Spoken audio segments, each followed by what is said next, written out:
Año 838. En lo alto de las montañas del norte de Siria, una campana resuena por última vez sobre un valle que jamás volverá a oír su sonido. Dentro del convento de la Santa Cruz, 23 mujeres se arrodillan juntas en oración. Sus labios se mueven al unísono, repitiendo las palabras que han susurrado cada mañana durante años. El Padre Nuestro en siríaco, antiguo, conmovedor y hermoso. Pero hoy la oración se siente distinta en sus bocas, sabe a polvo, a despedida. Afuera, más allá de los muros de piedra, el horizonte tiembla bajo el calor. Y no solo por culpa del sol. Ese fulgor proviene de los estandartes de un imperio que ya ha devorado reinos enteros. El ejército abasí no marcha. Se desplaza como un río de acero y devoción, arrasando todo a su paso. Banderas negras se agitan con fuerza en el viento, cada una marcada con una declaración en árabe. No hay más Dios que Dios. La Madre Sofía, la abadesa, aprieta con fuerza una cruz de madera que ha sobrevivido a 4 generaciones. Le tiemblan las manos, pero no por miedo. Ella ya sabe lo que se acerca. Todas lo saben. Lo que no pueden prever, lo que nadie podría haber imaginado, es que la muerte habría sido una suerte más compasiva. Porque lo que ocurrió después nunca se escribió en los libros de historia con los que creciste. Fue enterrado, esparcido en crónicas olvidadas, insinuado en cartas monásticas que la Iglesia decidió no traducir, oculto durante siglos de silencio, hasta ahora. Lo que los abasíes hicieron con estas mujeres no fue una conquista común. Fue algo mucho más deliberado, algo que los historiadores apenas ahora comienzan a reconstruir a partir de hallazgos arqueológicos y manuscritos redescubiertos. Un sistema tan preciso, tan implacablemente organizado, que la mera destrucción parecería un acto misericordioso en comparación. La verdadera pregunta no es si puedes soportar la verdad, sino si estás dispuesto a recordarla. Si alguna vez te has preguntado por qué ciertas historias desaparecen mientras otras se repiten hasta el cansancio, estás exactamente donde debes estar.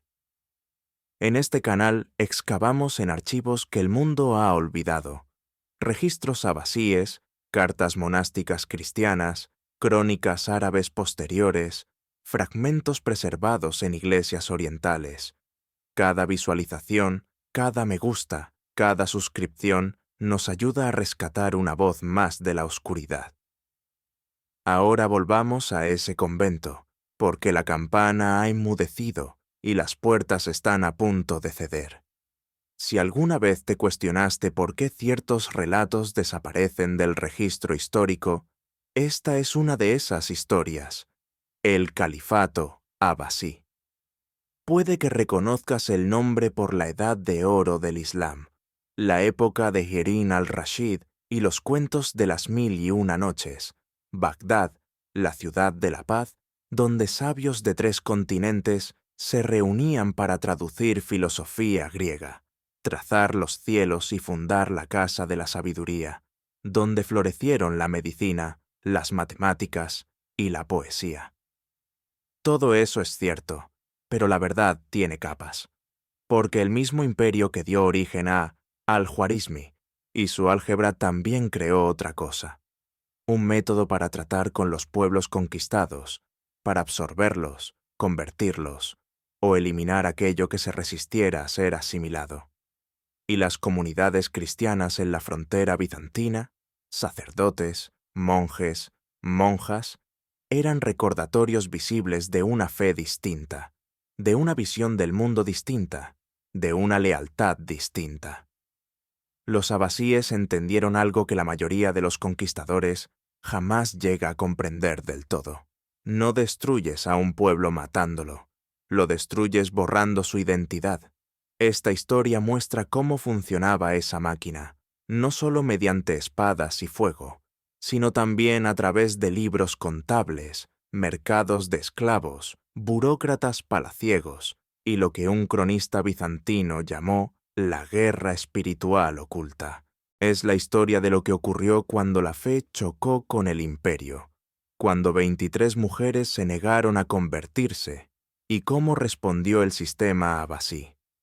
Aquí examinamos las fuentes que otros ignoran. Registros administrativos abasíes, cartas monásticas cristianas que fueron sacadas a escondidas hacia Constantinopla, cronistas árabes que escribieron con cautela entre líneas y excavaciones arqueológicas en ruinas palaciegas que alguna vez brillaron como gemas. Porque hay algo que la mayoría jamás llega a saber. Los abasíes lo documentaban todo. Eran administradores magistrales. Registraban sus conquistas, sus cautivos, su propiedad humana con la misma precisión meticulosa que aplicaban a los impuestos, y a veces esos documentos sobrevivieron. Para entender lo que hizo la maquinaria abasí con aquellas 23 mujeres en un convento de montaña, debemos entender el imperio que las absorbió. Así que hablemos de Bagdad. En el año 762, el califa al-Mansur se detuvo junto al río Tigris y declaró: «Aquí es donde voy a construir». 4 años después, Bagdad emergió de la tierra, la ciudad redonda, la ciudad de la paz. En su apogeo albergaba 1 millón de almas. Sus bibliotecas conservaban el conocimiento de civilizaciones enteras. En sus mercados, la seda de China se cruzaba con las especias de la India. El palacio era tan inmenso que los viajeros afirmaban que se podía vagar por sus jardines durante días sin encontrar la salida.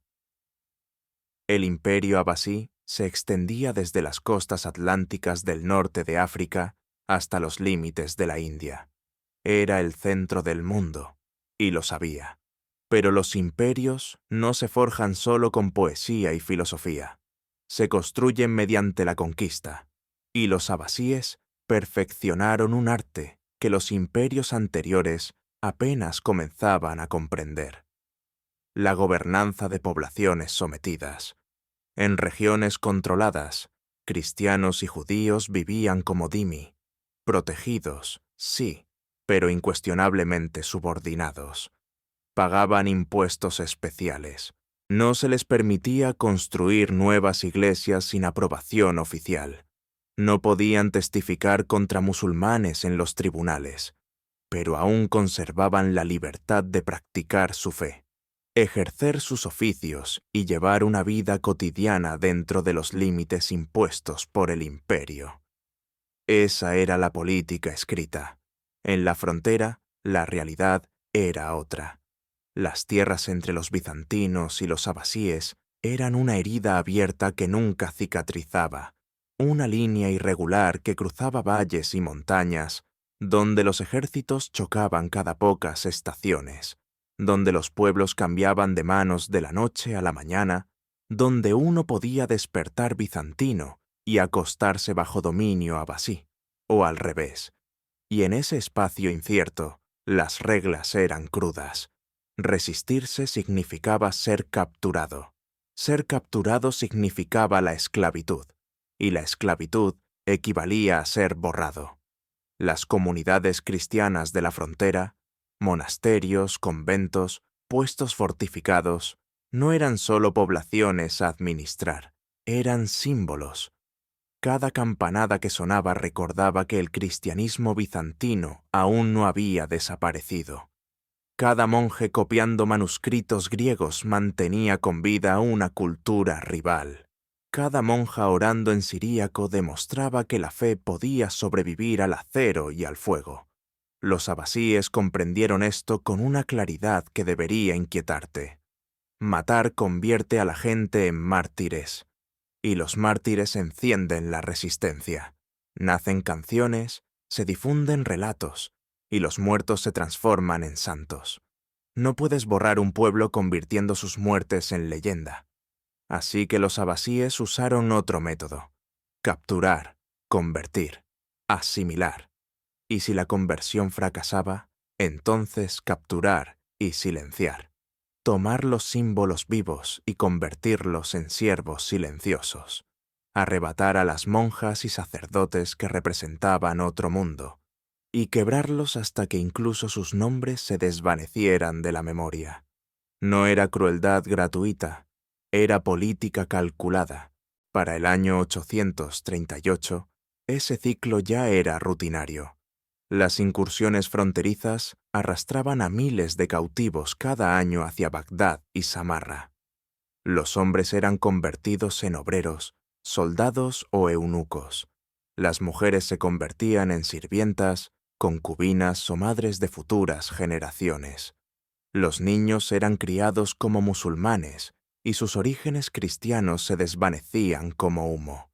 El sistema prosperaba porque estaba organizado, porque estaba documentado, porque los administradores llevaban registros detallados desde el momento de la captura hasta la conversión o la muerte. El Estado abasí funcionaba como lo haría un comerciante, con contabilidad estricta y mínimo desperdicio. Y para los oficiales del califa, el convento de la Santa Cruz no era un santuario, era un depósito de recursos humanos valiosos, situado en el lado equivocado de la frontera. 23 mujeres que rezaban en una lengua prohibida, a un Dios prohibido, bajo una autoridad prohibida. Debían ser absorbidas por el sistema, de un modo u otro. El convento de la Santa Cruz se alza sobre una ladera donde los pinos de montaña se retuercen con el viento, dominando un valle de olivos, encaramado sobre riscos donde anidan las águilas. El pueblo más cercano está a 2 días a pie, y la guarnición bizantina más próxima queda a 1 semana de cabalgata. Están aisladas, aunque siempre han vivido en aislamiento. Esa es la esencia de la vida monástica, alejarse del mundo para acercarse a Dios.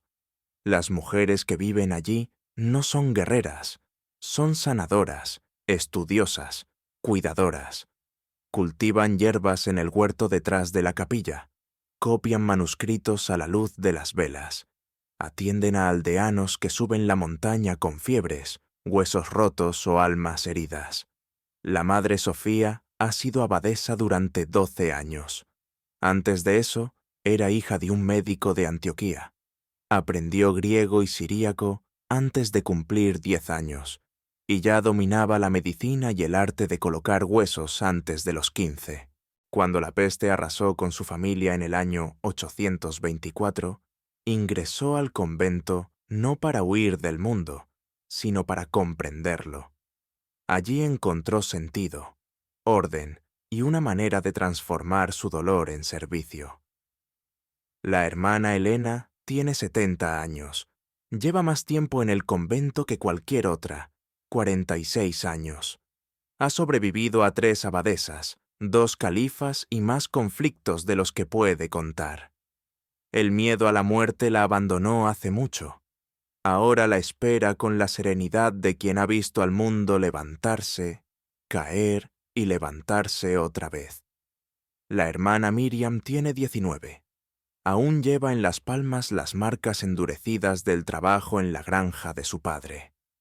Entró en el convento 2 años antes, después de que unos saqueadores, no tropas abasíes, sino simples bandidos, incendiaran su aldea y asesinaran a su familia.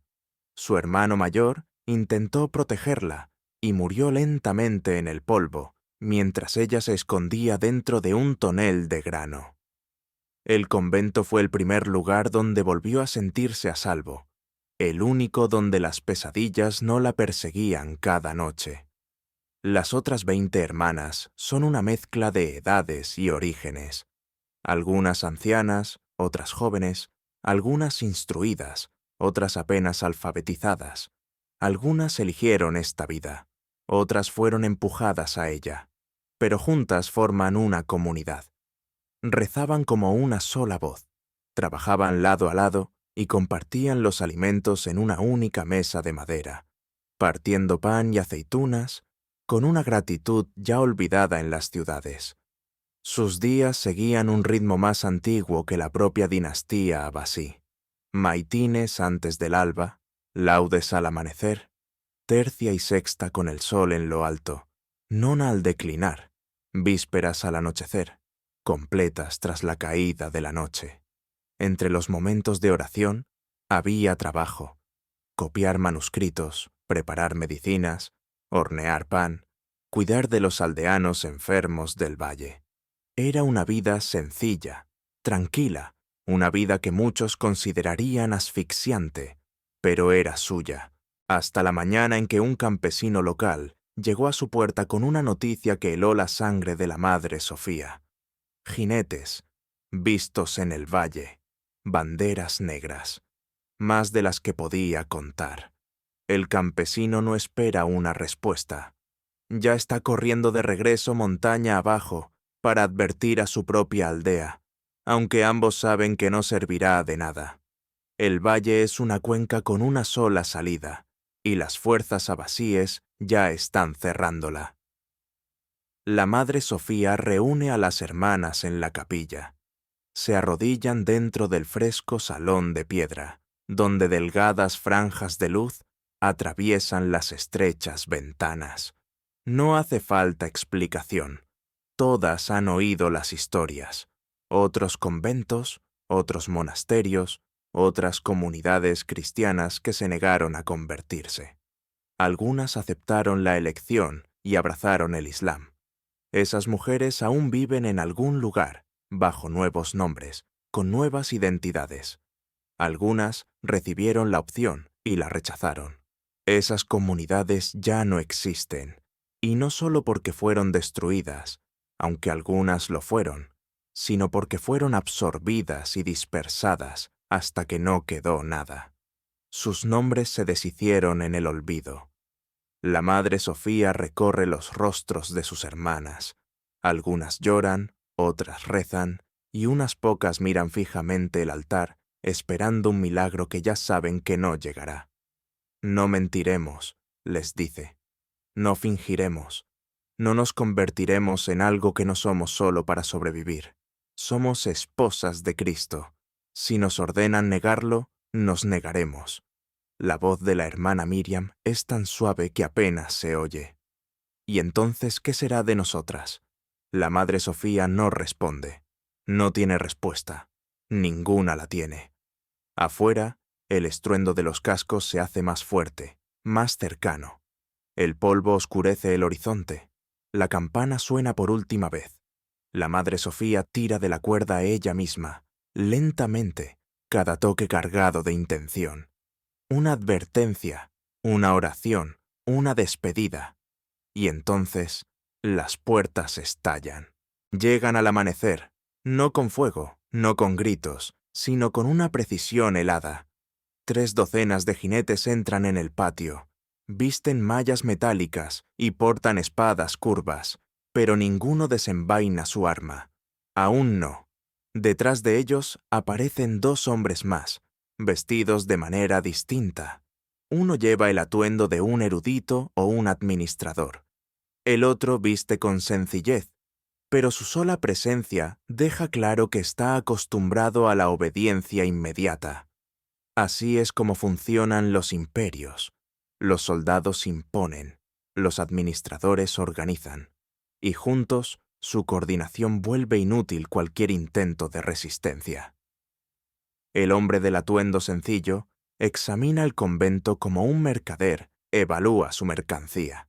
Su nombre, conservado en una crónica bizantina posterior, es Khalid ibn Sulaimán, representante del gobernador. Habla árabe y griego con fluidez.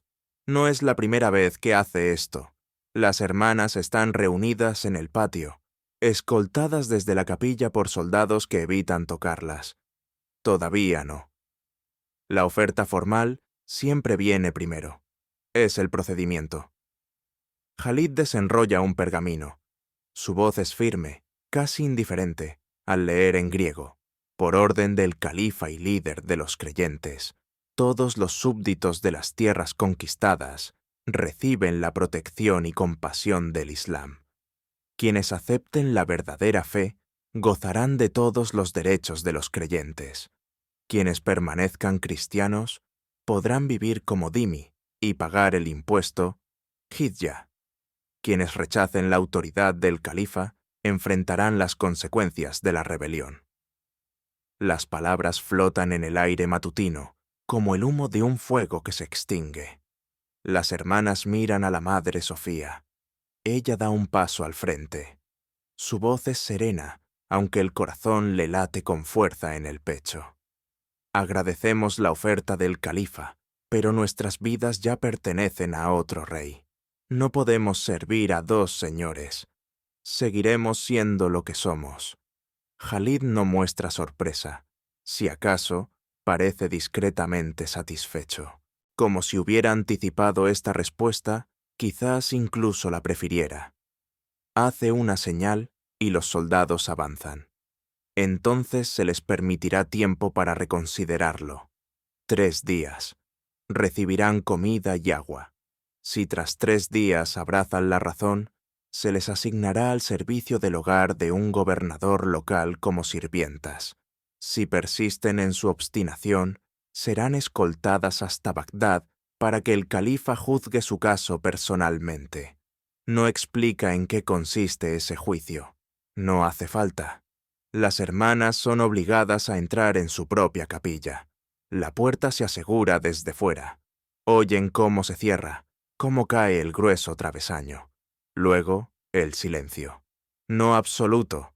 Afuera se oyen risas de soldados, voces en árabe. El olor a carne asada entra por las pequeñas ventanas. Los abasíes se instalan, se acomodan, como si aquello fuera su cuartel y no un santuario sagrado. Dentro no hay comida, ni agua, solo piedra fría, oscuridad creciente y la certeza de que su hogar se ha transformado en su celda. El primer día transcurre entre miedo y oración. El estómago de la hermana Miriam se retuerce de dolor. Los labios de la hermana Elena se agrietan y sangran. Las hermanas más jóvenes miran a la Madre Sofía con preguntas mudas. ¿Cuánto durará esto? ¿Realmente nos dejarán morir de hambre? ¿Y si morimos aquí? La Madre Sofía no tiene respuestas verdaderas, solo le queda la fe, y hasta esa le parece frágil. Pero cuando habla, su voz sigue firme. Esta no es la primera vez que los fieles ayunan. Lo elegimos ahora, no porque ellos nos obliguen, sino porque se lo ofrecemos a Dios. Es un pequeño cambio de perspectiva, pero significativo. Convertir el sufrimiento impuesto en sacrificio voluntario. Transformar el dolor en devoción. Los cristianos han hecho esto desde que Roma los arrojaba a las fieras. No elimina el hambre, pero le da un propósito. Al segundo día, varias hermanas apenas pueden mantenerse en pie. Las hermanas más jóvenes sollozan en silencio, esforzándose porque no se note. La hermana Elena permanece inmóvil contra la pared, con los ojos cerrados y los labios formando una oración muda. Ha vivido algo parecido antes. Sabe cómo resistir. Y entonces, por la tarde del segundo día, la puerta chirría al abrirse. Entra un sirviente. No es un soldado, un joven de quizá unos 20 años, con la mirada baja. En sus manos lleva una jarra de barro llena de agua y una cesta con pan. Pan de verdad. Pan fresco, tibio, de ese que huele a vida, a hogar. Coloca los objetos justo dentro del umbral sin decir una palabra y se retira. La puerta se cierra de golpe. El travesaño cae en su lugar. 23 mujeres contemplan la comida como si fuera una trampa, porque todas comprenden exactamente lo que representa. Beber el agua es aceptar su misericordia. Comer el pan es reconocer la dependencia. El inicio de la gratitud, la primera grieta en la resistencia. La hermana Miriam extiende la mano hacia la jarra. Sus dedos tiemblan. La Madre Sofía la detiene con suavidad. No. Pero madre, nos estamos muriendo. Sí, nos estamos muriendo. Llevamos muriendo desde el día en que pronunciamos nuestros votos. Esto solo es más rápido. La hermana Elena abre los ojos. Su voz suena áspera como la arena. Quieren que lo tomemos, que nos sintamos en deuda, que nos ablandemos. Si ayunamos, el sufrimiento sigue siendo nuestro. Si comemos, admitimos que hasta nuestro hambre lo deciden ellos. La lógica es implacable y dura, y exactamente la que estas mujeres han cultivado durante toda su vida. Llevan años aprendiendo a negarse a sí mismas, ayunando en días festivos, soportando capillas heladas, arrodillándose sobre piedra hasta sangrar por las rodillas. Lo que los soldados llaman castigo, las monjas lo reconocen como parte de su disciplina cotidiana. El pan queda intacto. Al anochecer está duro. Al amanecer lo cubren las moscas. El agua se evapora con el calor. En el tercer día, Jalid regresa. Esta vez no lleva ningún pergamino. Se detiene en la puerta y observa a las mujeres. Algunas apenas pueden mantenerse en pie. Algunas tiemblan, pero ninguna ha tocado la comida. Por un instante fugaz, una expresión que podría parecer respeto cruza su rostro. Pero sus órdenes no han cambiado. No son criminales, dice en griego. Tampoco enemigos. Solo están equivocadas. El califa es compasivo. Les ofrece una nueva vida, un lugar seguro. Servirán en la casa de un gobernador.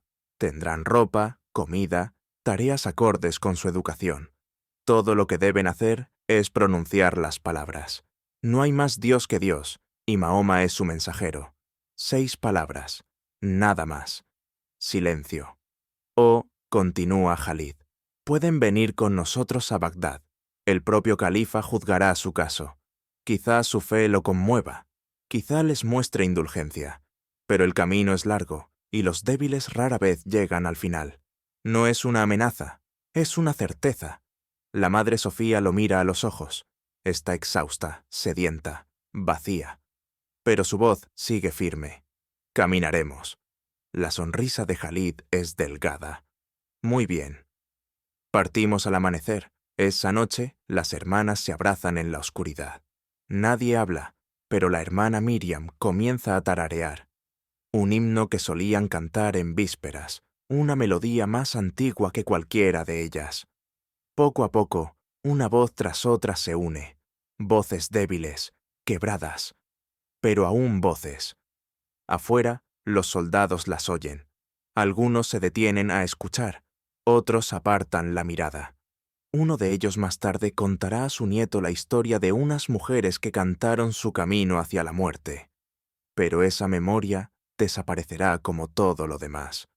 Por ahora, el himno se escapa por las angostas ventanas de la capilla y flota en la noche. Una oración, una súplica, una proclamación. Aún resistimos. Parten al amanecer del cuarto día. 23 mujeres, con las muñecas atadas con cuerdas, avanzan hacia el sur por los caminos junto al río. Sin carros, sin caballos, solo sus pies, el polvo y el sol implacable. Los soldados no las empujan, no lo necesitan. El camino en sí es castigo suficiente. El terreno no perdona. Senderos montañosos que descienden hacia valles dentados. Cada paso provoca un dolor agudo, en pies no acostumbrados a marchas largas. Sus sandalias son simples, pensadas para ir del huerto a la capilla y al scriptorium. No para esto. No para días de viaje forzado a través de paisajes que quiebran incluso a combatientes veteranos. Al mediodía del primer día, aparecen las ampollas. Al anochecer, revientan. Las hermanas más jóvenes dejan huellas de sangre en las piedras tras de sí. La hermana Elena mantiene el paso constante, la mirada al frente, los labios murmurando una oración silenciosa. Está haciendo lo que siempre ha hecho: resistir, avanzar paso a paso, hasta que el viaje termine, como tenga que terminar. La hermana Miriam camina junto a la madre Sofía. No llora. Abandonó las lágrimas el segundo día. Ahora solo queda el movimiento, el siguiente paso, y el siguiente, y el siguiente. En el segundo día, la hermana Tecla se desploma. Tiene 64 años. Sus rodillas le dan problemas desde hace años. Intenta levantarse, pero sus piernas ya no responden. Mira a las demás con disculpa en los ojos, como si el fracaso de su cuerpo fuera una decisión suya. Dos hermanas jóvenes la levantan entre ambas, la cargan durante casi 5 kilómetros. Cuando finalmente se detienen para pasar la noche, Tecla ya no despierta. Al amanecer, su cuerpo está frío. La entierran al borde del camino con sus propias manos, sin herramientas, sin rituales, solo tierra empujada sobre ella, mientras los soldados observan sin interés. Esto es rutina. Esto es lo que ocurre en marchas largas con prisioneros frágiles. Khalid escribe una línea en su libro de registro. Su caligrafía es limpia, precisa. Número restante, 22. En el cuarto día, vuelve a suceder. La hermana Anastasia, que no ha dicho una sola palabra desde el ataque, simplemente se deja caer sobre el camino de tierra. Cierra los ojos. No vuelve a levantarse. La madre Sofía se arrodilla a su lado. Hermana, por favor, debemos seguir.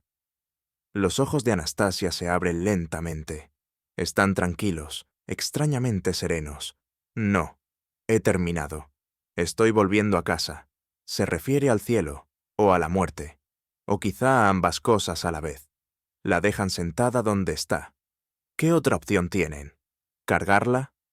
Apenas tienen fuerza para cargar su propio cuerpo. Por la tarde ya no es más que una mancha oscura a lo lejos. Al anochecer ha desaparecido de su vista. Khalid anota otra línea. Quedan 21. Pero algo empieza a cambiar en ese camino interminable. Algo para lo que los abasíes nunca se preparan. Las monjas dejan de llorar, dejan de suplicar. Caminan en silencio. Sí, pero no es el silencio de la rendición. Es el silencio de mujeres que han tomado una decisión, que conocían el precio desde antes de dar el primer paso, que prefieren morir siendo ellas mismas a vivir convertidas en otra cosa. La madre Sofía marcha al frente, con las manos atadas, sin romper el paso. En la mañana del séptimo día, Khalid la llama. La llevan sola a su tienda. Lo que ocurre allí nunca aparece en los registros militares abasíes. Sobrevive, en cambio, en una carta descubierta en 1987 en los archivos del monasterio de Santa Catalina en el Sinaí, una carta escrita por un cristiano sirio que presenció parte de la marcha y escribió para advertir al patriarca de Constantinopla. Dice: la vi regresar al amanecer. No podía mantenerse en pie. Sus ojos, que Dios me perdone, sus ojos estaban abiertos, pero ella ya no estaba en ellos. Le pusieron ropas elegantes y la exhibieron como convertida. Pero cuando pasé cerca, vi que sus labios se movían. Rezaba en siríaco, en silencio. No se había rendido.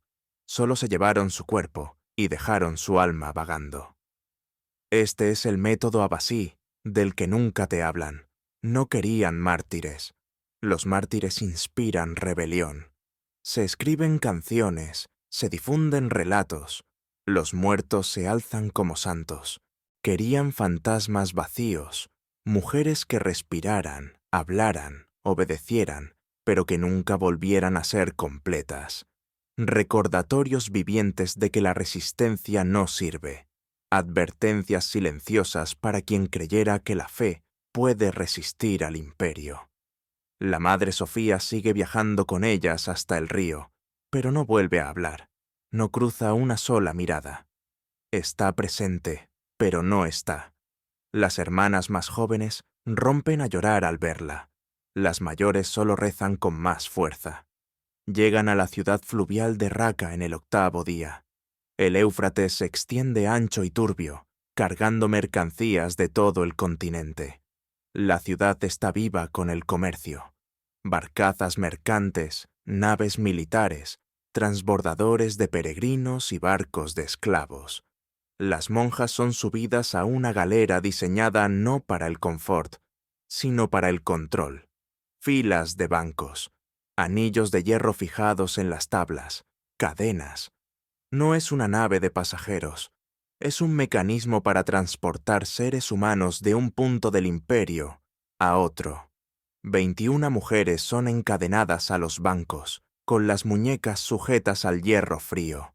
Un manifiesto de carga descubierto en 1993 en los archivos del Palacio de Topkapi. No las enumera como personas, sino como unidades. Cautivas religiosas, mujeres, 21. Origen, frontera bizantina. Destino, Bagdad, servicio palaciego. Propósito, trabajo doméstico y conversión. Esa palabra, servicio, oculta demasiado. El viaje por el Éufrates hasta Bagdad toma 12 días. El río no ofrece compasión. El calor convierte la cubierta cerrada en un horno durante el día. Por la noche, la humedad asciende desde el agua y las hace tiritar. Se les da agua una vez al día. Comida, una papilla de cebada, una vez al día. Justo lo suficiente para mantenerlas vivas. Los abasíes son meticulosos. No permiten que una propiedad valiosa se desperdicie. La hermana Miriam nunca ha visto un río tan inmenso. Nunca ha subido a un barco. El vaivén le revuelve el estómago. Vomita hasta no tener nada. Luego sufre arcadas secas mientras sus muñecas sangran contra el metal. Por las noches, la hermana Elena murmura escrituras de memoria. Salmos. Las mismas líneas que ha recitado durante medio siglo. Su voz es tenue, casi ahogada por el golpeteo del agua contra la madera. Aún así, los demás cautivos, griegos, armenios, sirios, hombres y mujeres, se giran hacia ella para escuchar. Incluso algunos guardias parecen detenerse, mientras su voz flota en la oscuridad.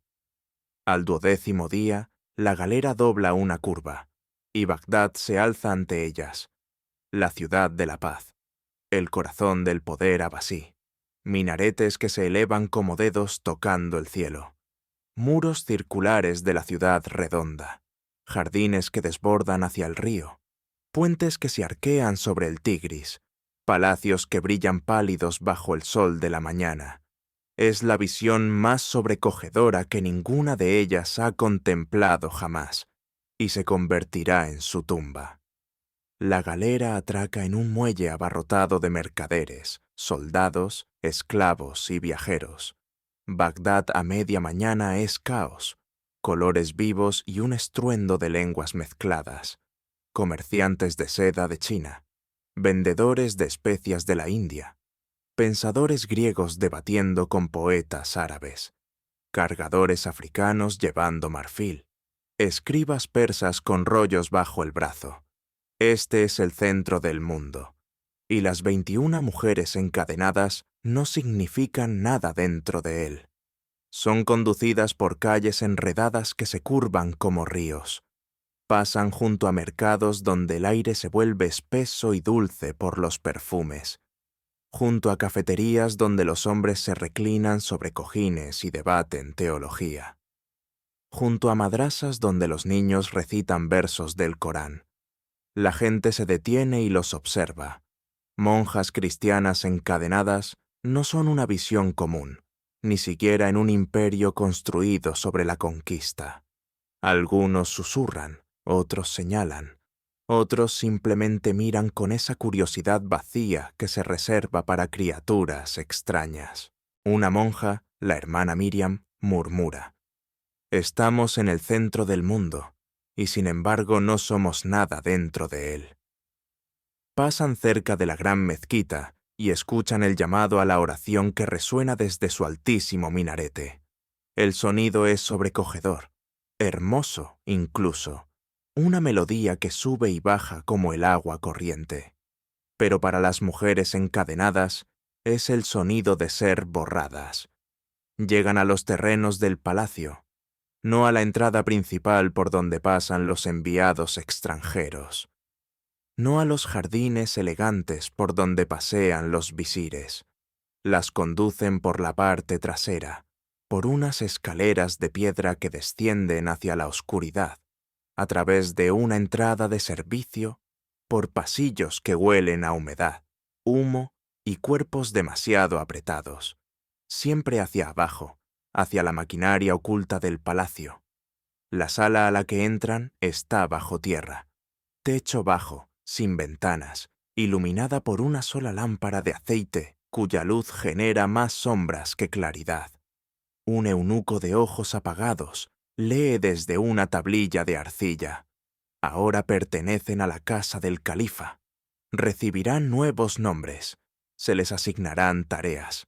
Deberán obedecer todas las instrucciones sin vacilar. Estudiarán la fe. Dejarán atrás lo que eran. Ahora son lo que nosotros las moldeemos a ser. Les quitan los hábitos y los sustituyen por túnicas sencillas. Les cortan el cabello, no rapado, pero sí muy corto, como marca de servidumbre. Les imponen nombres árabes que nunca habían oído, y se les ordena responder a ellos. La madre Sofía pasa a llamarse Amina. La hermana Miriam se convierte en Zara. La hermana Elena en Fátima. Sus identidades desaparecen con la misma eficiencia que todo lo demás. Sus días comienzan antes del amanecer y se alargan hasta bien entrada la noche. Friegan pasillos de mármol que parecen no terminar nunca. Lavan sábanas de seda para amos que jamás ven. Acarrean agua desde pozos tan profundos que las cuerdas les queman las palmas. Limpian letrinas. Mantienen encendidos los fuegos. Realizan el trabajo invisible que mantiene con vida al palacio. Por la noche, son encerradas en una sala común para dormir. 20 mujeres, esteras delgadas, guardias apostados en la entrada, sin privacidad, sin dignidad, sin esperanza. Pero después de 3 semanas, ocurre algo inesperado. La hermana Miriam, Zara ahora, aunque solo de nombre, está fregando un pasillo en los niveles olvidados del palacio. Un lugar que nadie parece usar. Y descubre una puerta, no cerrada, solo bloqueada por escombros caídos. La va despejando lentamente durante varios días, moviendo piedras cuando nadie la ve. Detrás, una sala diminuta, apenas 2,5 metros de ancho, muros de piedra, suelo de tierra, pero está oculta, es privada. Es nuestra, le susurra a las demás. Esa noche, una vez que los guardias cierran la sala de dormir, esperan hasta que los ronquidos llenan la habitación. Luego, una por una, salen con el pretexto de ir a las letrinas. Desde allí bajan al pasillo, a la sala secreta. No pueden quedarse mucho, 15 minutos, a lo sumo. Pero basta. Se reúnen en la oscuridad, susurran oraciones en siríaco, recitan escrituras de memoria porque no tienen una Biblia escrita. Comparten una especie de comunión con migas robadas de las cocinas y agua vertida en una taza de arcilla. Y comienzan a tallar cruces en las paredes, pequeñas, toscas, desiguales, raspadas con fragmentos de cerámica o con sus propias uñas. Cada marca es una declaración. Seguimos aquí. Aún creemos. No lograrán borrarnos. La hermana Elena graba 21 marcas, una por cada mujer que aún sobrevive. Luego añade 2 más débiles, por las hermanas que no lograron llegar. 23 líneas, un registro, un memorial. La hermana Miriam talla un pájaro. No sabe muy bien por qué. Tal vez porque los pájaros son libres. Tal vez porque le recuerda a su hogar, a la granja de su padre. O tal vez porque necesita crear algo bello en un lugar diseñado para ahogar la belleza. Y la madre Sofía, Amina ahora, aunque ese nombre no significa nada en su corazón, ella talla palabras, letras griegas, una línea del Evangelio de Juan. La luz brilla en las tinieblas. Le toma semanas terminarla. Trabaja en ello en minutos robados. Unas pocas letras cada noche. La piedra se resiste.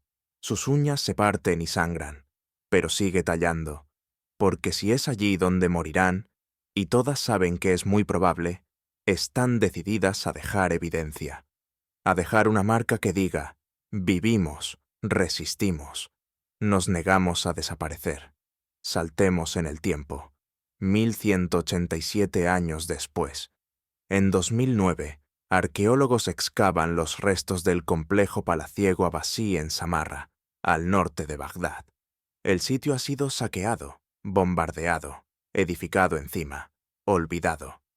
Y aún así, bajo siglos de ruina, la base sobrevive. Están cartografiando la estructura subterránea del palacio, las habitaciones de servicio, los almacenes, los pasadizos ocultos, la arquitectura invisible que sostenía la magnificencia de arriba. Durante una excavación, derriban una pared colapsada. Detrás de ella hay una pequeña cámara, 2,5 metros de ancho, techo bajo, un suelo endurecido por siglos de polvo. Un arqueólogo enfoca con una linterna las paredes y se queda paralizado. Las paredes están cubiertas de marcas, cientos, tal vez miles de ellas. Pequeñas cruces grabadas en el yeso que, de algún modo, ha resistido 13 siglos. Letras griegas, inscripciones en siríaco, filas de marcas de conteo. Y en el centro, aún tenue pero legible, una frase en griego: la luz brilla en las tinieblas. El equipo documenta todo.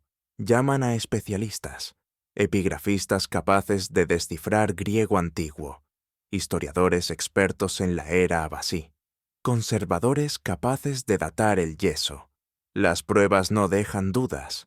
Esta pequeña cámara fue utilizada, probablemente durante años, por cautivas cristianas. Las cruces, los escritos en siríaco y griego, el pasaje del Evangelio de Juan. Todo revela una capilla secreta, oculta bajo los suelos del palacio. Encuentran otras pistas. Hollín en el techo de velas apagadas hace siglos. Restos de cera mezclada con hierbas, típicas de los cirios que solían fabricar los monjes y monjas. Fragmentos de cerámica que pudieron servir para raspar las paredes. Y en una esquina, tallada con una delicadeza inesperada, la figura de un pájaro, con las alas extendidas, como listo para volar. Los arqueólogos comparan sus hallazgos con registros históricos. Localizan una crónica bizantina del siglo IX que describe cautivos religiosos, llevados desde la frontera hasta Bagdad. Descubren una carta de un obispo sirio dirigida al patriarca de Constantinopla, alrededor del año 850, advirtiendo sobre monjas capturadas enredadas. Identifican una nota administrativa abasí dañada, en la que se menciona a prisioneras provenientes de comunidades monásticas asignadas al servicio del palacio. Las piezas se encajan. Esta cámara perteneció, casi con total certeza, a mujeres cristianas capturadas durante los conflictos entre los abasíes y los bizantinos. Mujeres como las de nuestro relato, mujeres que se negaron a convertirse, que tallaron su fe en la piedra, convencidas de que nadie lo vería jamás. Una arqueóloga, la doctora Leila Haddad, quien dirigió la excavación, escribió en su informe final: lo que descubrimos no fue simplemente una sala, fue desafío fosilizado en piedra.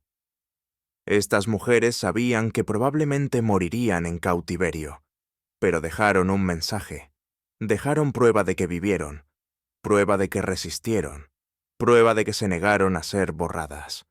La cámara está hoy conservada y protegida. No está abierta al público.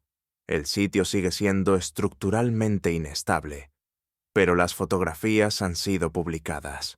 Las cruces están registradas. Las palabras griegas traducidas. Después de 1187 años, por fin alguien las encontró. De las 21 mujeres que entraron en esa capilla secreta, no se conoce con certeza el destino de ninguna. Los registros abasíes nunca anotaban muertes individuales, solo disposiciones. Un documento administrativo del año 852, conservado en los archivos del Palacio de Topkapi, contiene una línea escalofriante escrita en árabe limpio. Cautivos improductivos retirados del servicio palaciego. Total, 37. Disposición. Transferidos a trabajo secundario o eliminados de los registros. Eliminados de los registros es un eufemismo. Significa muertos. Significa enterrados en tumbas anónimas en los márgenes de la ciudad. Significa borrados. La hermana Elena. Fátima, según los registros abasíes, probablemente fue la primera en morir. Ya tenía 70 años al momento de su captura. 3 años de trabajo brutal en los sótanos del palacio la habrían destruido físicamente, aunque su fe jamás se quebró. Seguramente se apagó una noche, en silencio, y fue descartada antes del amanecer. La hermana Miriam, llamada Zara, pudo haber resistido más tiempo. Era joven y fuerte. Pero la carta del obispo sirio menciona haber visto a una joven de un convento fronterizo, llevada a la locura tras años de cautiverio. Podría haber sido ella. Podrían haber sido muchas. La Madre Sofía, Amina en los registros, la mujer que nunca volvió a hablar después de aquella mañana en la tienda de Jalid, tal vez fue la que más tiempo sobrevivió. Silenciosa, vacía, moviéndose como un espíritu en las tareas que le asignaban, hasta que un día su cuerpo simplemente se rindió, se apagó. El sistema abasí no necesitaba crueldad evidente para cumplir su propósito. Requería eficiencia, alimentar a los cautivos lo justo para que trabajaran, forzarlos a laborar hasta quebrarse, deshacerse de los que se rompían, reemplazarlos por nuevos cautivos de la siguiente incursión fronteriza. Era una máquina, y las máquinas no sienten nada, convierten seres humanos en producto. Pero aquí está lo que los abasíes nunca previeron. Algunas marcas se niegan a desaparecer. Algunos mensajes sobreviven a los imperios. Algunas voces siguen resonando. 13 siglos después. Esa capilla escondida resistió. Mucho después de que las mujeres murieran. Mucho después de que murieran sus guardianes. Mucho después de que muriera el califa que ordenó su captura. Mucho después de que el imperio abasí colapsara ante los mongoles en 1258. Las cruces resistieron. La inscripción griega resistió. El pájaro con las alas abiertas resistió. Y en el año 2009, alguien lo encontró. ¿Y por qué importa esta historia? Porque no es una historia sobre el Islam. No es una historia sobre el cristianismo. Es una historia sobre lo que hace el poder cuando intenta borrar a las personas, y sobre lo que ocurre cuando esas personas se niegan a desaparecer. El califato abasí sobrevivió 508 años, 5 siglos enteros. Fue el imperio más avanzado de su tiempo. Fundó la Casa de la Sabiduría, preservó la filosofía griega, creó el álgebra y trazó las estrellas. Produjo arte y arquitectura que aún hoy nos deja sin aliento. Y en sus sótanos, mujeres grabaron cruces en piedra con sus uñas. Ambas verdades conviven una al lado de la otra. Y eso es lo más difícil de aceptar. La misma civilización que dio al mundo las matemáticas de Al-Khwarizmi también creó la maquinaria que transformó a los seres humanos en recursos que podían procesarse y desecharse. La misma brillantez administrativa que fundó bibliotecas y hospitales también organizó la captura sistemática y la desaparición de pueblos conquistados. Y este patrón no fue exclusivo de los abasíes. Todos los imperios lo hacen. Roma, Bizancio, los otomanos, los británicos.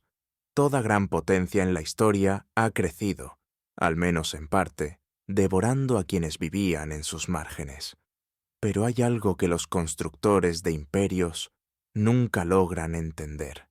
Puedes apoderarte de territorios, Puedes reescribir narrativas. Puedes quemar bibliotecas, destruir símbolos y forzar una nueva identidad sobre los que has subyugado. Puedes arrebatarle a alguien todo: su hogar, su familia, su cuerpo, su libertad. Pero no puedes robar lo que una persona lleva dentro.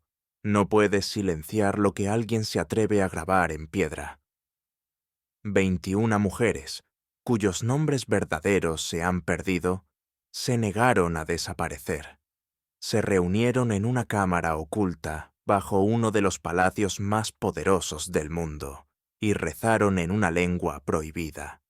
Tallaron cruces en muros que creían que nadie jamás descubriría. Tomaron la comunión con migas robadas y susurraron escrituras que solo conservaban en la memoria.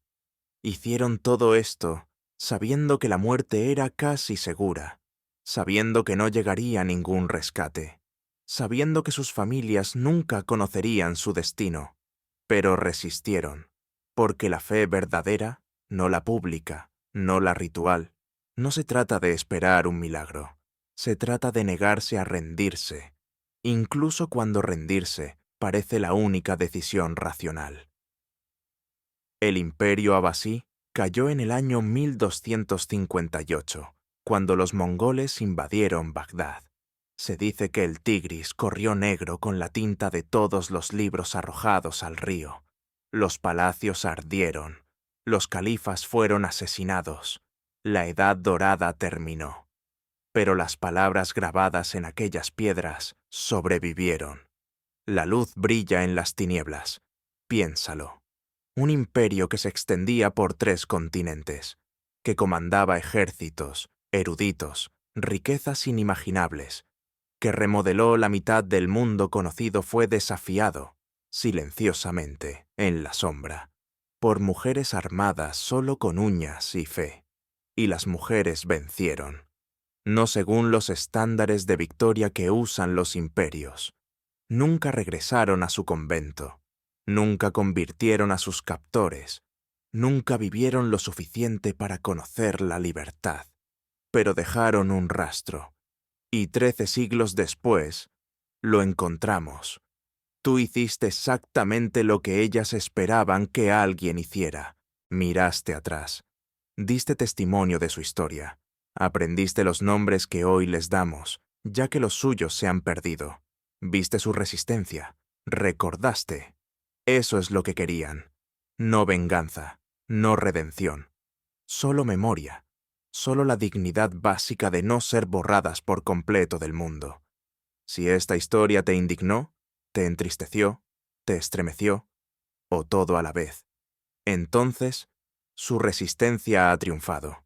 1187 años después, aún triunfa. La historia la escriben los vencedores.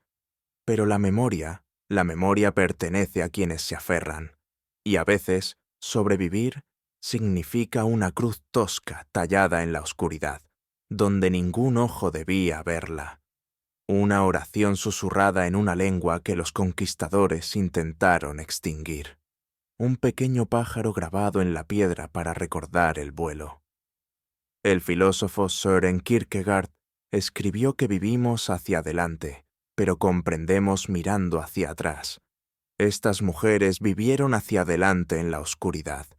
Marcharon durante días sabiendo que quizás no sobrevivirían. Cruzaron ríos encadenadas, sabiendo exactamente lo que las esperaba. Descendieron a los sótanos del palacio, conscientes de que tal vez nunca volverían a ver la luz del sol. Pero aún así, tallaron sus oraciones, confiando en que algún día alguien miraría hacia atrás y las encontraría. Y tú lo acabas de hacer. Si historias como esta te recuerdan lo frágil que es la memoria, lo fácil que es borrar voces y lo urgente que es excavar bajo las versiones oficiales de la historia, entonces suscríbete, no por nosotros, por ellas, por las personas cuyas voces fueron tragadas por el silencio, pero que dejaron ecos que aún podemos escuchar si elegimos prestar atención. Deja un comentario. ¿Qué parte te impactó más? ¿La marcha? ¿La capilla escondida? ¿El hallazgo 13 siglos después? Tus palabras ayudan a que estas historias lleguen a más ojos, ayudan a que más personas recuerden. Y recuerda esto, el califato abasí ya no existe.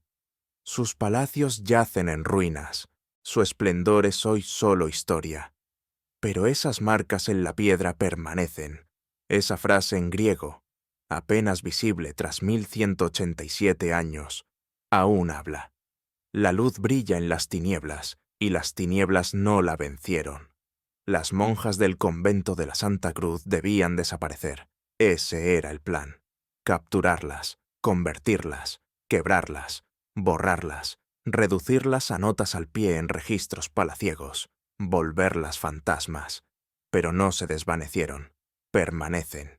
En esas cruces, en aquella sala secreta, en las palabras griegas que se negaron a desaparecer, y ahora permanecen contigo, porque escuchaste, porque recordaste, porque te negaste a que su silencio fuera la última línea de su historia.